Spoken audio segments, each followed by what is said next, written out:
Rupert, you mentioned your son Rowan, who has autism, and your book, The Horse Boy, and your documentary documents that journey. Yeah. Take us back to that time when Rowan came along. You thought he was a little bit different. What did you and your wife notice, for those who haven't read your book? Actually, to begin with, he was perfectly normal. He then regressed. He was getting his words, he was meeting his milestones. And then, boom, at about 18 months, backwards. Like, alarmingly, acceleratedly. All the words were lost. And then he began to kind of float away. And this, as you can imagine, was immensely distressing. And given that this was 20 years ago, now a lot more is known about autism, and a lot more is, the whole neurodiverse conversation is, in full swing, but it wasn't then. So people were very negative about it, whether it was the behaviors of the kids, because of course they explode, or whether it was what they'll never do or can't do, or etc., etc. Of course, pediatricians, not informed, so they didn't really know what to tell you, other than, well, here are some potential therapies that we've got no idea if they work or not, and they all cost hundreds of dollars an hour. This is America too, remember, so health is at a premium there, no national health service. And so we were really on our own, and I was completely lost. But because I'm a journalist by training, the human rights advocacy came out of journalism. My instinct is always to ask questions. And so I thought, well, okay, I've got no answers here. If I've got no answers, I must de facto have the opposite of answers, which are questions. So what are my questions? So that was an interesting one. So I sat and I thought, well, the question is, who's my mentor? Who's going to help me here? And I need a mentor because I don't know what to do. And I thought, okay, well, what qualities would that mentor need to have? And I thought, well, the mentor's got to be autistic, because anyone who's not autistic will have opinions. And I was getting a lot of opinions at the time, but they won't have any lived experience. Okay. And they need to have started as severe as my son. So nonverbal, incontinent, tantruming, self-harming. And they need to have kind of quote unquote made it. Who's that person? And actually that person was really easy to identify. That was, and still is, someone called Dr. Temple Grandin, who you should have on your podcast, who's possibly the most famous person an autistic person in the USA. That's why I'd heard of her. And she's a tenured professor at Colorado State University. She's an animal scientist, but she's also a neuroscientist, human neuroscientist. And she's also multiple best-selling author, and books on the brain, books on animal behavior, books on autism, and so on. And so I thought, but when she was 3, she was rocking in a corner, wiping her poo on the walls, and they were going to institutionalize her, nonverbal. So I just sent her an email. I just found her university email address, sent her an email and said, can I have an interview, please? And she was nice. She said, yeah, sure. So I flew up and I went into the office with her, and she was behaving in a really autistic way. She was what you call stimming. So she was flapping, she was squinting at this pen, and she didn't even notice me come in for a while. And she went, I was sorry, I was totally stimming out there, okay, let's talk. And as I saw her doing that, it was like a weight lifted off my shoulders. It's like, oh, I get it. You can be like that and totally make it in the world. Great. I just need to learn how to do it. So I sat down in front of her and said, how does my son become you? And she said, Rupert, do 3 things. I did those 3 things, and I've been doing them ever since. And so the therapeutic equine therapies that I'm known for, which is horseboy method and something called tackine, which is how you prepare a horse for horseboy method as its own therapy aimed at adults. And we also have something called movement method, which gets you the same results in the brain, but without horses.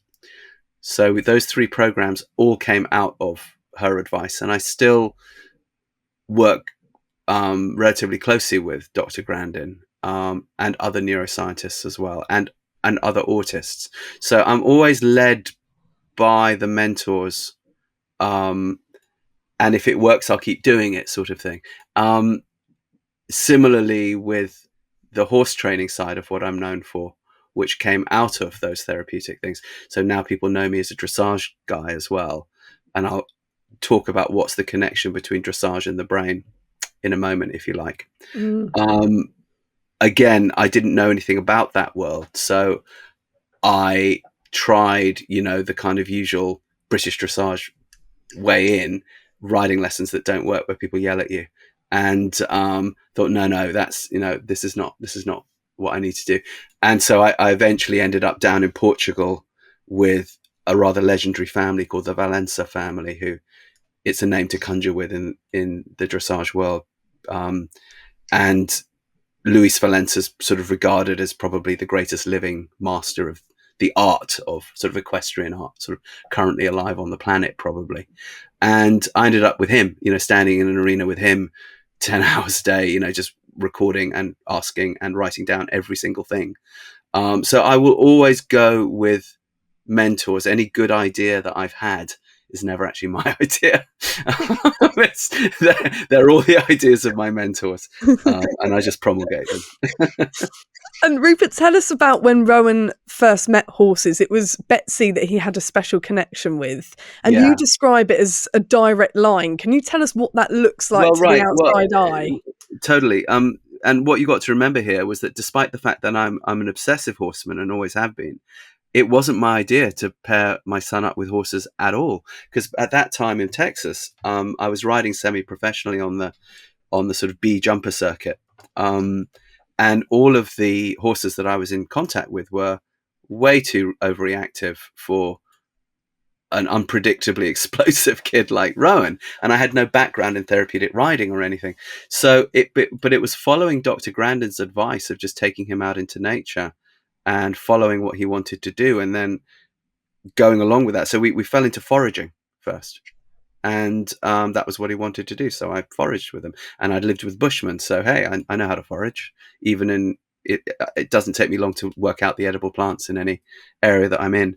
And it was in the course of one of those foraging expeditions, ironically, that he noticed Betsy, my neighbour's quarter horse mare, in the field on the other side of the wood, and went to her and got through the fence before I could grab him, and ended up under her hooves. And she, instead of spooking, and there were a couple of other horses around as well, she just gently pushed the other horses away with her nose. And she's the boss man, a bit of a bitch. So she could have, I knew this horse, so she could have done it in a not quite so polite way that would have endangered my son. But she really modified her behavior massively. And then she backed off so that he was no longer under her hooves. She went backwards, and then she bent her head to him and began to lick and chew and sort of explore him with her muzzle. And I realized, and he reached out to her, and I realized that there was this direct thing passing between them. And I was observing it, heart in mouth, because, there's also that part of you's like, shit, is he going to get trodden on? And so you're dealing with all of those complex emotions at the same time. But what I noticed was,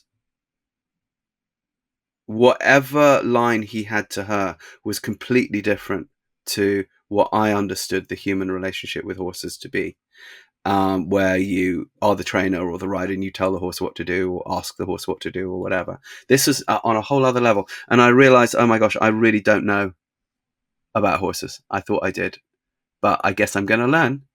And indeed, I lived in the saddle with him. So I didn't start riding with him at first, but he wanted to go back to her every day.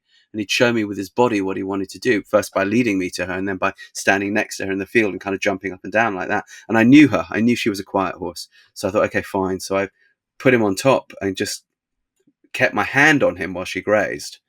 And he would just lay on her like she was this couch. And all of his agitated behavior would just go. And I didn't know why at the time. I do now. I now know the science behind it. And then I thought naturally, okay, well, what would happen if I rode with him?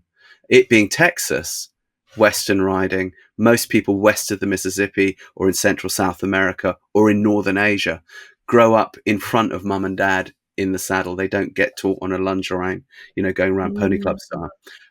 It's a more organic process of learning because people still get around on horses to a large degree down there. So I borrowed my neighbour's saddle. It was his horse. He was my friend Stafford, an amazing man. And on the first day that we were together in the saddle, I was riding down Stafford's drive, and he had a pond to the right. And Rowan by now had what's called echolalia, where they'll say stuff, but it's not what people call appropriate speech. So it's not like, "Mummy, I'm hungry. Mummy, I'm thirsty. Mummy, I need the toilet. Mummy, I love you." It's like, "It's an elephant," and that could mean anything, or it could be like repeating some part of an advertising jingle or something out of a Thomas the Tank Engine video that they've heard it randomly or seemingly randomly. As we're riding down towards this pond, a big blue heron gets up and flaps away. He goes, "Heron." And I didn't know he knew that word. And I certainly didn't know that he could associate that word with the bird. Wow. Accurately. This is appropriate speech. This is incredible. And this happened basically the same week that his speech therapist actually gave up on him and said, "I don't think this kid is going to talk appropriately." So I'm like, "No worries. I've got a new therapist. She's got 4 legs and a tail, and she's got this amazing superpower. She can poo while she walks along and not get it on her legs. And I've been trying to do that for 25 years, especially after a couple of pints, and never managed to achieve it." So so from that point on, we really lived in the saddle together. I mean lived in the saddle. I would say we spent between 2 and 4 hours a day up there together, minimum. And his speech came, and then I noticed very, very quickly on the first day, basically, that the rhythm that the horse was in made a difference between how much communication you got and how much communication you didn't get. And the rhythm for optimal communication was if the horse was collected. If the horse was lightly collected and kind of in a bit of a Western jog, or what we call in Western riding a very gentle lope, which is a very gentle but very soft canter, very collected canter at about a walking pace, then I would just get tons and tons and tons of communication. I didn't know why. I now do know the science of why. And there is a big correlation between communication in the brain and this type of collected movement. And that's why not all therapeutic riding is created equal. If you're leading kids around and pulling the horse by the bridle and the horse is on the shoulders, it actually is not going to work as well as if the horse is collected, if you're working at the horse's shoulder, riding with the kid, or working in long reins. And it has all to do with a particular effect on the brain through the spine, which I can go into if you want. So I obviously noticed this and just kept repeating it. So his words came, then I started painting letters on trees and putting them together, and he starts reading, and then getting friends and family to gather together, and one has to go, how many have we got left, and then put them together, divide them by riding right at them, and they run screaming into 2 groups, and that's 6 divided by 2, we got 3, and he just became literate and numerate in about 18 months. And so then I got curious, was it just him, was it other kids? So I started running play dates at the farm for other families with kids on the spectrum, and I just did it free of charge. I just wanted to A, see if it worked, B, get a bit of a social life for him because we were quite isolated, and a bit of a social life for myself because I was isolated.